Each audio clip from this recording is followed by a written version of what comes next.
বাংলার যুবসাথী প্রকল্প নিয়ে এখন সোশ্যাল মিডিয়াতে অনেক ফেক খবর ছড়াচ্ছে, যেটা বলাচ্ছে নাকি এখনও যে অনলাইন ফর্ম নাকি শুরু হয়ে গেছে ফিল আপ।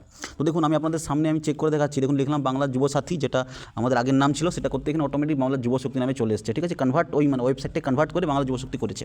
আপনাদের সামনে আমি চেক করে দেখাচ্ছি যে অনলাইন ফর্ম ফিল আপ শুরু হচ্ছে। গুজবে কান দেবেন না, সত্যি কি ফিল আপ হচ্ছে কিনা দেখে নিন। ঠিক আছে, দেখুন বাংলা যুবশক্তি এখানে চলে এসছে। সাইটটা এটা অফিসিয়াল ওয়েবসাইট গভর্নমেন্টের, হ্যাঁ, যেটা যুবকদের জন্য দেওয়া হয়েছে। কিন্তু মুখ্যমন্ত্রীর ছবি রয়েছে, বর্তমান মুখ্যমন্ত্রীর। তো দেখুন, এবার যদি আমি স্ক্রলিং করে নিচের দিকে যাই, এখানে অনেকগুলো অপশান রয়েছে। ঠিক আছে, এখন তার মধ্যে দেখুন একটা সর্বপ্রথমে রয়েছে অ্যাপ্লিকেশান সাবমিশন, মানে আপনি যদি অনলাইন অ্যাপ্লিকেশান করতে চান, অ্যাপ্লাই করতে চান, তার জন্য আপনাকে এখানে ক্লিক করতে হবে।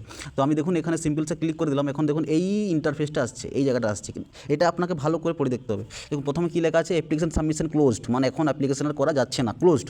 এটা আমি বলে দিই, এটা হচ্ছে আগের যে আমাদের সরকারের যে মানে যুবসাথী যে ফর্ম ফিল আপ হয়েছিল সেটারই। বর্তমানে যে সরকার বলেছেন যে 3,000 টাকা করে দেবে, সেই সরকারের এখনও অনলাইন সাবমিশন কোনো ওয়েবসাইট অফিসিয়ালি চালু হয়নি। দেখুন এখানে ক্লোজ ডেট লেখা আছে, ক্লোজিং টাইম 26 ফেব্রুয়ারি 2026।